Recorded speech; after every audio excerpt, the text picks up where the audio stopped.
Qui aurait imaginé qu'un jour, ce virus invisible à l'œil nu bouleverse le quotidien d'une année entière?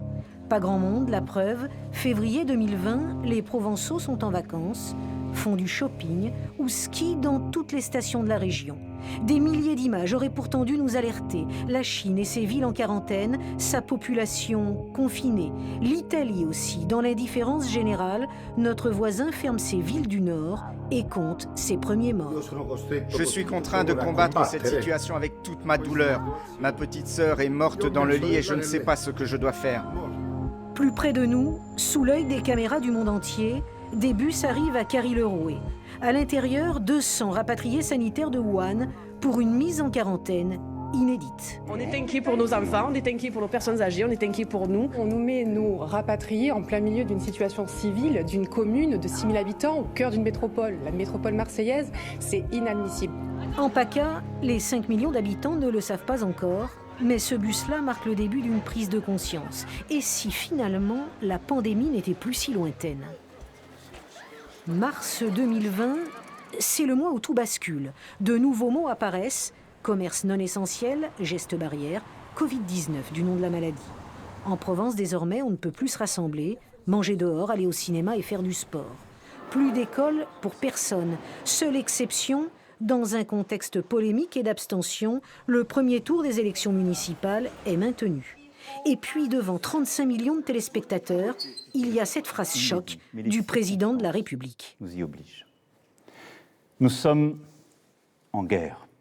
En guerre sanitaire, certes. Nous ne luttons ni contre une armée, ni contre une autre nation. Mais l'ennemi est là. Le monde d'avant bascule alors dans le monde d'après, avec un premier confinement symbolisé par cette attestation de déplacement.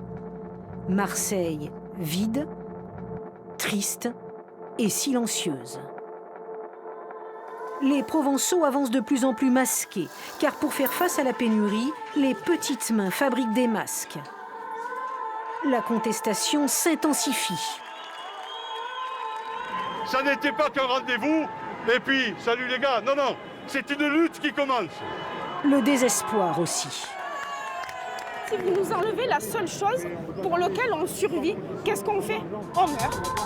Pour la première fois de son histoire, les épreuves du baccalauréat n'auront pas lieu. À la maison, le télétravail s'organise. Les jeunes découvrent les cours à distance. La pandémie progresse, le monde se teste et s'affole. Partout des chiffres, des morts, encore des chiffres et encore des morts. Et pendant ce temps-là, à Marseille, la Raoultmania marque les esprits. Ces images de files d'attente devant l'IHU feront le tour du monde.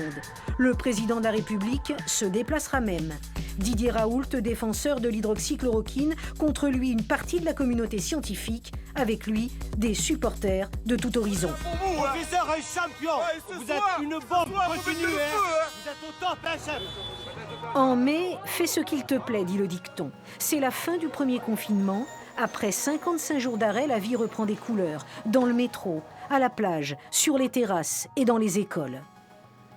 Mais l'embellie sera de courte durée. L'épidémie repart à la hausse. C'est la ruée vers les tests et l'époque des couvre-feux.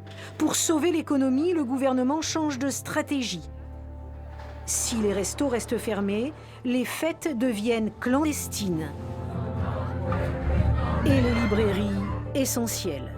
Plus touchée que les autres, la région ferme ses grandes surfaces supérieures à 10 000 mètres carrés.